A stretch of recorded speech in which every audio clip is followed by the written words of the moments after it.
Good morning, Rainmakers. It's Priyan here. Hope you're well. Welcome to the Rainway Reality uh, podcast. Today, we're looking at timekeeping in terms of it's just not about really showing up on time to places. It's more about managing life effectively, preparing for what lies ahead, and really creating the space for focus and relaxation. And in this episode, we'll dive into the concepts of time as units and how changing your perception of time can help you stop rushing, stay organized, and be intentional in your work and in life. I've shared a few personal struggles with the time management that I have, the good and the bad habits, a better approach to sort of trying to keep time um, in order really to reduce the stress and sort of enhance your relationships with people and also the activities that you're doing. Whether it be sort of arriving at a meeting, being prepared for golf, simply putting your shoes in the right place. This episode will hopefully help you to create a mind shift that will allow you to take control of your time. So, in terms of being on time to places, now everybody thinks being on time to places or being punctual is just about turning up to the meeting or turning up to the dinner at that particular time that somebody has said. Now, my wife's half German, so she's. I'm not sure whether I'm allowed to say that word for time, and you know, one of the main arguments we have on a general basis, on top of everything else, I'm joking. This is most probably one of the main arguments we have is about punctuality and being on time.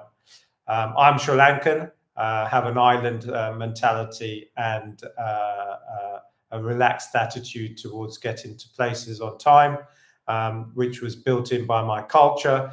In Sri Lanka, if you say I'll turn up for dinner at 8 o'clock, people turn up for dinner at 10, and that's normal. Um, so you can understand the ways we were brought up. However, that's not 100% true with myself because my dad and my mum are super, super, super punctual and on time all the time, to the extent where, if you're going to have to be somewhere at 8, we're ready at 6:30 and leaving the house at 7:30 when it's only a 15-minute drive, even though we're all ready and waiting.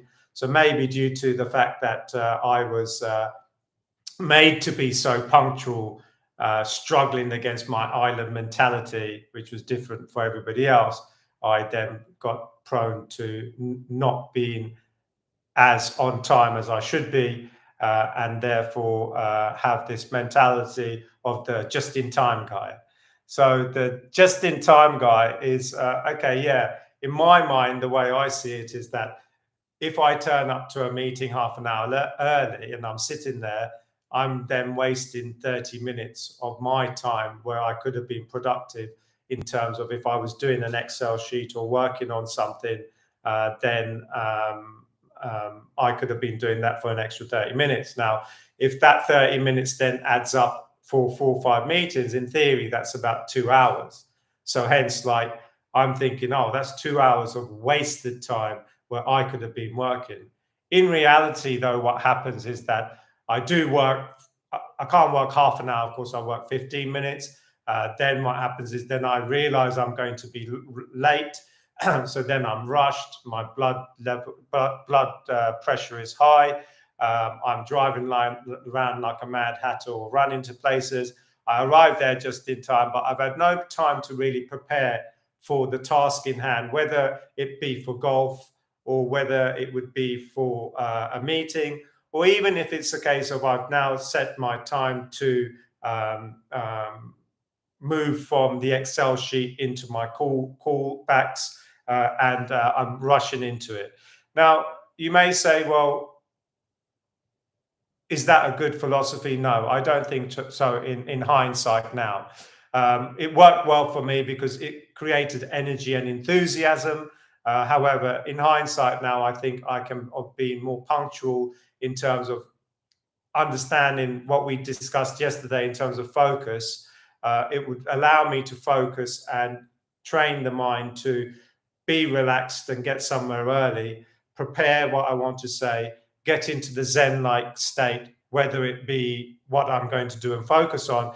And so therefore, I'm intentionally there in the place at the right time to carry out the activity. For example, today in the morning, I woke up at 6 o'clock. I have golf at 7. I've got a whole hour. There's nothing to do. I have to drive a buggy from my house to the golf course. It takes about 5 minutes. I'm looking at the time now at 6 o'clock, and I think I've got plenty of time. I'll just have a little sort of relaxation in the bed for 15 minutes. And I'm trying this new method that I'm trying to master, which, by the way, guys, if you are interested in doing it, it's about focus and being intentional with your vision and dreams. It's the silver method. So here I am counting back. Now the time's 6:15. I wake up. My mum and sister have arrived from Sri Lanka. They're here for 3-4 days. So as I said in my podcast, I want to spend time with them. So I just thought I'd go down and spend some time with them, greet them, ask them how they are, whether they had a good rest. Now the time's 6:30. Now I'm brushing my teeth and suddenly realize that, oh shit, it's getting late. So now it's a little bit more of a rush. Suddenly I'm on the buggy and it's now 6:42. And I asked the driver to put the golf bags on the back of the buggy, which I normally do myself. He puts it on. And as he's putting it on, I think to myself, has he put it on properly? I'm sure he has. And I whiz off. Halfway down to the golf thing, the bag flies off the back. My bag gets scraped. And the clubs don't luckily get ruined, but the bag's ruined. And I'm thinking to myself, what a a-hole. But ultimately, it was my fault for being late. It was my fault for not putting the bag on. It's my fault for not even checking the bag after. So the consequence of me dilly-dallying around and me actually not sticking to my guns is the fact that I become late, I become rushed, then mistakes are made. I end up at the golf course 10 minutes, about 5 minutes too. So there's plenty of time there still. But I don't practice. I don't have my coffee. I haven't got my green drink because I forgot it. And so ultimately, I'm not prepared and I tee off. And yeah, the first shot, I mulligan it and second shot's okay. But again, I haven't got into the right frame of mind. I haven't warmed up my muscles. I haven't prepared well enough. And I'm only going to be playing 9 holes, and I shouldn't take that for granted that I'm just playing 9 holes of golf. Most people in this world wouldn't have the luxury of playing on a championship course in the morning at 7 a.m.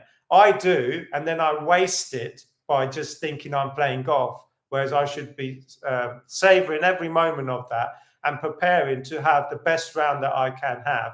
And the best round doesn't mean that I'm going to hit the lowest score. It just means that I am in a Zen-like state to really appreciate it and really sort of prepare myself to play the best I can, to challenge myself, to challenge my mind to focus on the game and to really play golf to the best of my abilities.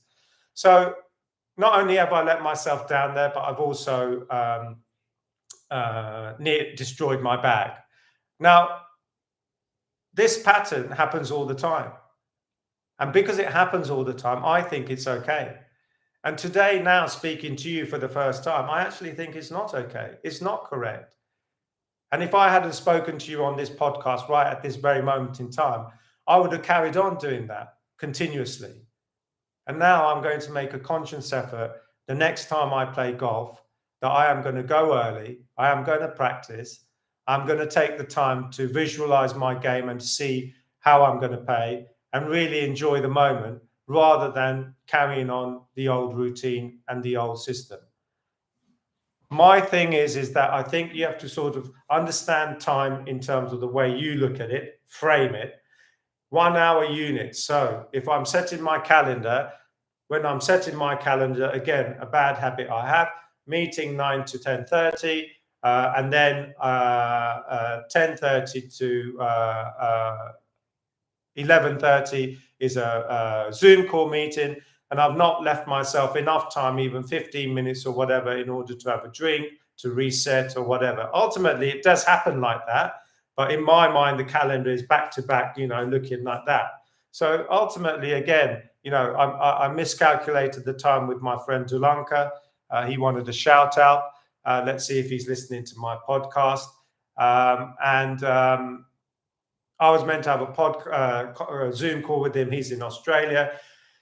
But again, because of the fact that the golf finished at 9, and I said I'll do the call with him at 9:15, and I hadn't calculated the time it was going to come to get here and to have a wash and to get changed and to get on the Zoom call, it was more like 9:30. Luckily for me, he wasn't prepared either. Bad time management, Lanka, and therefore now the meeting has been scheduled for 2-3 hours later on. So it's important to understand and see how your time goes. So once you do your calendars and stuff, understand how you're structuring your day and note it down. And then you can also see if you're being productive. And also what I tend to do with my calendars is also to color code them. So therefore, if it's a work block, if it's a personal development block, work is green, personal development is blue, sports is pink.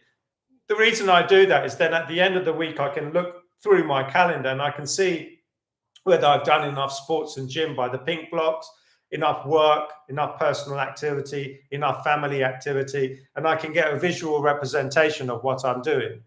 Now, it is important to understand that if you structure your life and your time, which is so important, that you can then learn and understand what you're doing when you're doing it. And for work especially, turning up for viewings on time, making sure you do your call outs on time, making sure that you're present in meetings and training on time, making sure that you basically are productive during these times because they're allocated times for you to carry out your personal activities, setting time aside to go for a walk, and therefore also taking into consideration, which I don't do, traffic. You may miss a turn. The last thing you want to be doing is turning up to calls late, meetings late. And even if you do turn up for them early, in terms of the fact on time, according to what we think on time is, being not prepared for the meeting or the actual event itself. So, moral of the story is give yourself time management. Understand what time means to you, how you think of it in your head. Don't just think of it as in one thing, turning up for times for meetings. It's also about the time when you wake up. How do you spend that first hour, hour and a half? Can you be more productive in order to read a book, in order to have some reflection, to carry out a journal? The 5 a.m. Club is a brilliant book by Robin Sharma. I used to do it. I've stopped doing it. I need to start it again. You wake up at 5 a.m. You spend 20 minutes actually doing your activity, i.e. stretching, moving, bicycle. You spend 20 minutes then doing journaling, reflecting on what you've done. And then the last 20 minutes you do a motivational stuff that you want to listen to, a podcast or read a book. It sets you up for the day fantastically. I've actually given one of these books to my friend Jamark, and I hope he enjoys it and starts on that journey. But that is a time schedule set for an hour in the morning, super productive, super motivating, and a great way to start your day. So then after that, what do you spend in your next hour? What time do you go for a shower? What time do you leave the house? Because if it's just you wake up and you're eating your cereal and you're doing all the same things that you do with your kids and everything, you may think you're productive, but you're not. You're wasting an hour and a half. Wasting, if you want it to be just cool and I don't do anything, that's fine. But at least let you decide if that is the case or whether it's just taking control of you. So distinguish where you want your time blocks to be, where you want your blocks to be, where you have your personal development, where you have your goals for sports, where you have your goals for work. You'll be much more productive, much happier. You'll get things done. People will notice and appreciate the fact that you are on time and that you respect their time. It will get a bit annoying because of the fact that most probably other people are going to be late. and then you sort of think to yourself, oh, I'm wasting my time. But don't think of it as wasting your time. Sit down and prepare for what you're doing. Make a telephone call, or even just relax and watch the world go by. Decide intentionally what to do. Don't let time dictate you, or your mind dictate what you think it's saying in terms of you're late, or you're rushed, or you're wasting your time. Those are all ideas which we've created in our head, we contain. I hope you enjoyed the podcast, Rainmakers, and I will speak to you guys soon, and hopefully have a great day.